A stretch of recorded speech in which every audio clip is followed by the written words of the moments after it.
Hi, I'm State Senator Chris McDaniel of the Kentucky State Senate 23rd Legislative District. Greetings from another snowy week here in Frankfort. We've come to the conclusion of week 3 of the 2014 Kentucky General Assembly.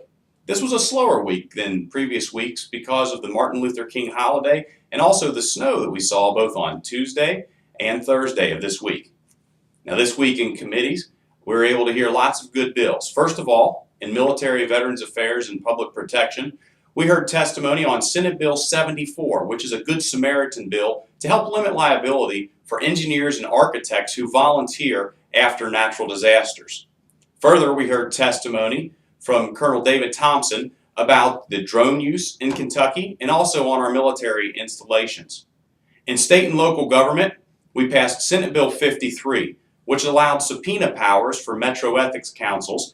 Really, that bill just relates to Louisville and Lexington and some current problems they have in compelling testimony from people who are on the witness stand. Also, one of my bills, Senate Bill 58, passed to eliminate the office of the Treasurer. At one point in time, when the Commonwealth was founded, the Treasurer was a critical office. But through the years, the office has been gradually weakened, and at this point, it's almost completely duplicated by the Finance and Administration Cabinet.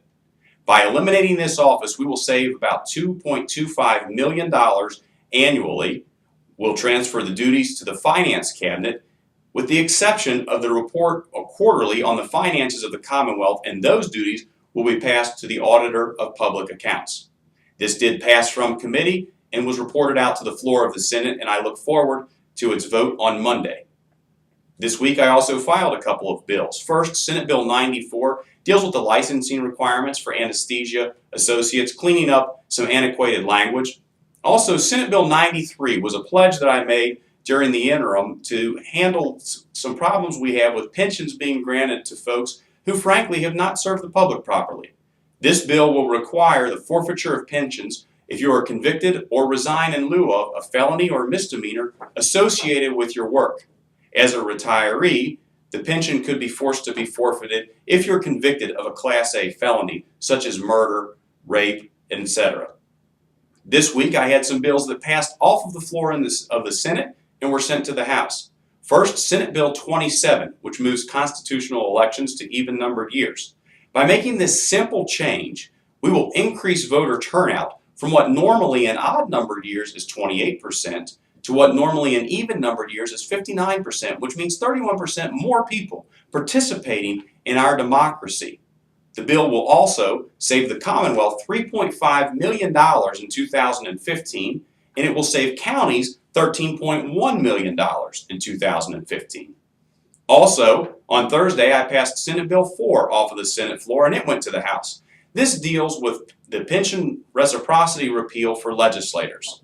It will save the Commonwealth approximately $6.1 million over the course of the next 20 years. But more importantly, it will restore public trust in the elected officials who are sent here to serve the public and not their own financial interests. This week, I was also privileged to vote yes for Senate Bill 3, which is an informed consent bill. I will never retreat on my support for life. This week, the governor proposed his budget. Unfortunately, the budget involved a lot of borrowing and what I believe is unnecessary spending. While I was glad to see his investment in Northern Kentucky University and the Gateway Urban Campus, I still think that there was a real lack of savings from inefficiency that I would have liked to have seen in the budget. I'm looking forward to studying it even further and helping to trim the fat from government so we can be as efficient as possible in delivery of critical services. Now, we continue to debate the Brent Spence Bridge. It is my belief that the governor's finance plan is not adequate. It will result in tolls on the Brent Spence and is entirely too high. And I will continue to lead the fight against tolls here in Frankfort while insisting that the federal government take responsibility for what is a federal project. Now, next week, I'll have Senate Bill 63 in the Licensing and Occupation Committee.